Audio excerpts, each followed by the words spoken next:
हाली हथ कराची आया वां, लेकिन इत्थे मैं अपनी इंशाअल्लाह जायदाद बना के जावांगा, मकान बनावांगा ते ओहदी जिहड़ी नेम प्लेट लावांगा ओहदे उत्ते मैं लिखांगा फराड हाउस। लेकिन मैं ये सोचदा हाँ कि अगर ये बंदा फराड करदा मेरे नाल या किसी होर नाल, ये बंदा तरक्की नहीं कर सकदा। नीतां चंगियां हुंदियां ने उन्हां नूं भाग लांदा है, और जिन्हां दियां नीतां पहले दिन तो ही बुरीआं हुंदियां ने वो सदा दर दियां ठोकरां खांदे ने। बिस्मिल्लाहिर्रहमानिर्रहीम। दोस्तों अस्सलाम वालेकुम। अल्लाह ताला अगे दुआ है इस वीडियो ਨੂੰ देखने वाले सारे दोस्त, बहन भाई और बुजुर्ग, अल्लाह ताला इन्हां सब ਨੂੰ सेहत और तंदुरुस्ती वाली लंबी जिंदगी अता करे। आमीन सुम्मा आमीन। ਅੱਜ मैं एक अपनी आप बीती ਤੁਹਾਡੇ ਨਾਲ शेयर करनी चाह रहा और उस दे विच एक सबक है। वो सबक की है वीडियो के अगे चल के मैं वो दसांगा। ਉਹਦੇ बारे च ਜਿਹੜੇ जितनी भी गुफ्तगू करांगा और हकायक ते मबनी है, और इस स्टोरी दे विच ਜਿਹੜਾ सबक है वो भी तुही सारी वीडियो देखने दे नाल बखूबी जान जाओगे।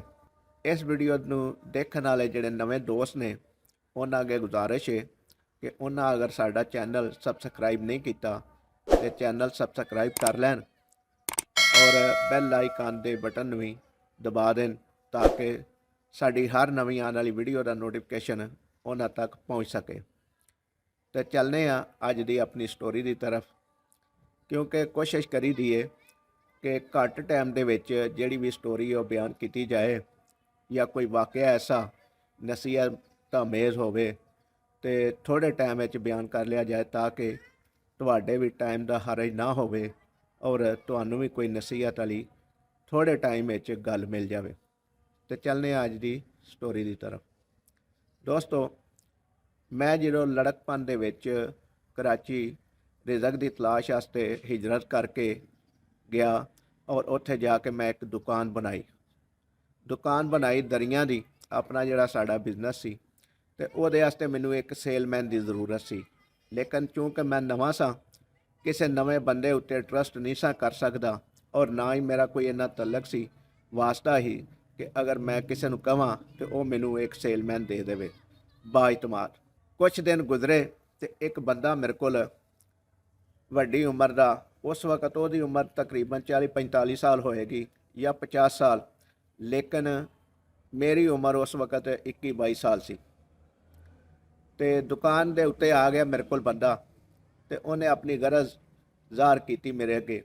उन्हें कहा कि मैं पंजाब तो आया वां, साडे एरिया का ही उन्हें दसिया कि उस एरिया का वां बंदा वां मैं, तुहाडे कोल ही साडा शहर है, पिंड है, देहात है, मैनू जरूरत सी। और उन्हें जिस तरीके नाल मेरे नाल गुफ्तगू की उस समझ लो कि गुफ्तगू के हिसाब नाल मैं मुनासब समझिया कि इस नूं अपने नाल रख लिया जाए और मेरा भी जिहड़ा ना साथ बन जाए और मेरी दुकानदारी जिहड़ी है ना बननी शुरू हो जाए और मेरा भी काम चलना शुरू हो जाए।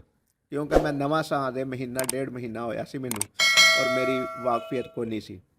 वो बंदा मैं रख लिया, लेकिन उस बंदे ने थोड़े दिन काम करन तो बाद मैनू कहा कि मैं तनख्वाह ते नहीं, मैं अपना काम करना चाहना वा, मेरे नाल तुसीं डील कर लो कि मैनू जिहड़ी भी दरी दिओगे मैनू कीमतन दिओगे और उत्ते मैं उस तो मैं जिन्ने मर्जी कमा लवां वो मेरे होणगे। मैं उन्हें कहा ठीक है, कोई मसला नहीं, मैनू तो हैल्प चाहिए है, बल्कि ये तरीका बेहतर है कि मेरे को तुसीं कीमतन खरीदो और जाके अगे बेच लवो। लेकिन कुछ दिन गुजरन तो बाद रात के टाइम असीं इकट्ठे बैठते ही दुकान बंद कर लईदी सी, क्योंकि दुकान के करीब ही साडी रिहाइश सी। तो वह मैनू अक्सर ये लफज बोलता हुंदा सी, जिहड़ा मैनू लफज बड़ा उस वक्त मायूब लगता सी उहदा, और समझने च मैनू थोड़ी परेशानी हुंदी सी कि लफज क्यों बोलदा है।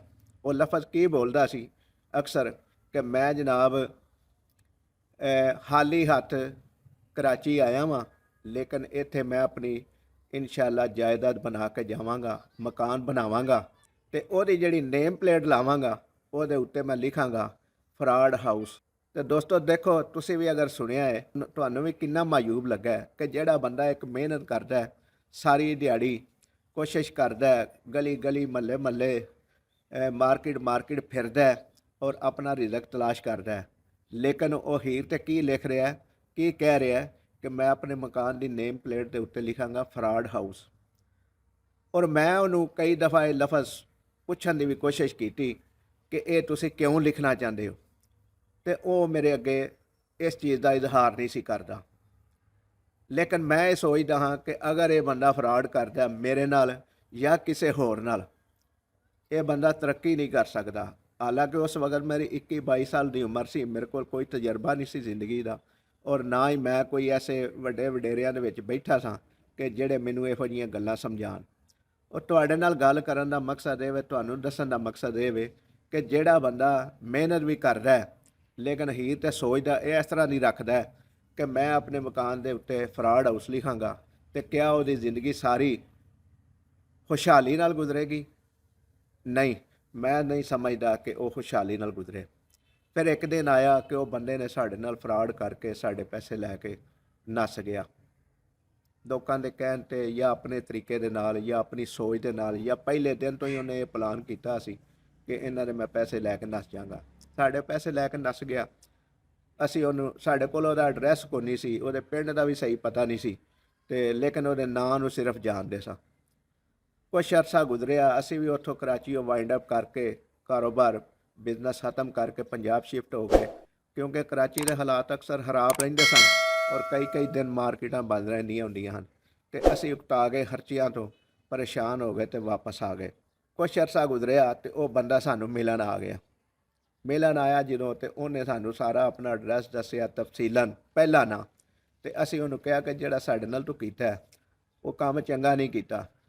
ਲੇਕਿਨ ਉਹ ਸ਼ਰਮਿੰਦਾ ਹੋਇਆ। ਸ਼ਰਮਿੰਦਾ ਹੋਣ ਤੋਂ ਬਾਅਦ ਸਾਨੂੰ ਇੱਕ ਸਬਜ਼ ਬਾਗ ਵਹਾ ਕੇ ਟੁਰ ਗਿਆ, ਲੇਕਿਨ ਉਸ ਤੋਂ ਬਾਅਦ ਫਿਰ ਚਲਾ ਗਿਆ ਔਰ ਨਾ ਪਤਾ ਚੱਲਿਆ। ਫਿਰ ਅਸੀਂ ਇੱਕ ਦਫਾ ਉਹਦੇ ਪਿੰਡ ਗਏ, ਪਿੰਡੋਂ ਪਤਾ ਚੱਲਿਆ ਕਿ ਉਹ ਸਾਦਕਾਬਾਦ ਰਹਿੰਦਾ। ਅਸੀਂ ਸੋਚਿਆ ਕਿ ਅਸੀਂ ਸਾਦਕਾਬਾਦ ਉਹਦੇ ਕੋਲ ਪੈਸੇ ਕਿਵੇਂ ਲਵਾਂਗੇ, ਲੇਕਿਨ ਸਾਨੂੰ ਅੱਲਾਹ ਤਾਲਾ ਨੇ ਸਾਡੀ ਨੀਅਤ ਦਾ ਫਲ ਦੇਣਾ ਸੀ, ਨੇਕ ਕਮਾਈ ਸਾਨੂੰ ਵਾਪਸ ਮਿਲਣੀ ਸੀ।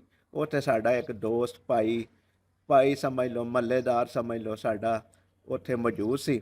ਉਹਦੇ ਅੱਗੇ ਹਾਂ ਜ਼ਿਕਰ ਕੀਤਾ ਤੇ ਉਹਨੇ ਸਾਨੂੰ ਉਹਦੇ ਕੋਲੋਂ ਪੈਸੇ ਵਸੂਲ ਦਿੱਤੇ। ਲੇਕਿਨ ਉਹ ਬੰਦਾ ਅੱਜ ਵੀ, ਇਹ ਮੈਂ ਗੱਲ ਤੁਹਾਨੂੰ ਤਕਰੀਬਨ ਸੁਣਾ ਰਿਹਾ 1991 ਦੀ, ਜਿਹੜਾ ਉਹਨੇ ਫਰਾਡ ਹਾਊਸ ਆਪਣੇ ਮਕਾਨ ਦੇ ਉੱਤੇ ਲਿਖਣਾ ਸੀ, ਲੇਕਿਨ ਉਹ ਮਕਾਨ ਦੇ ਉੱਤੇ ਫਰਾਡ ਹਾਊਸ ਨਹੀਂ ਲਿਖ ਸਕਿਆ, ਕਿਉਂਕਿ ਅੱਲਾ ਜਿਨ੍ਹਾਂ ਦੀਆਂ ਨੀਤਾਂ ਚੰਗੀਆਂ ਹੁੰਦੀਆਂ ਨੇ ਉਹਨਾਂ ਨੂੰ ਭਾਗ ਲਾਉਂਦਾ ਹੈ, ਔਰ ਜਿਨ੍ਹਾਂ ਦੀਆਂ ਨੀਤਾਂ ਪਹਿਲੇ ਦਿਨ ਤੋਂ ਹੀ ਬੁਰੀਆਂ ਹੁੰਦੀਆਂ ਨੇ ਉਹ ਸਦਾ ਦਰਬਦਰ ਦੀਆਂ ਠੋਕਰਾਂ ਖਾਂਦੇ ਨੇ ਔਰ ਸਦਾ ਮਜ਼ਦੂਰ ਹੀ ਰਹਿੰਦੇ ਨੇ।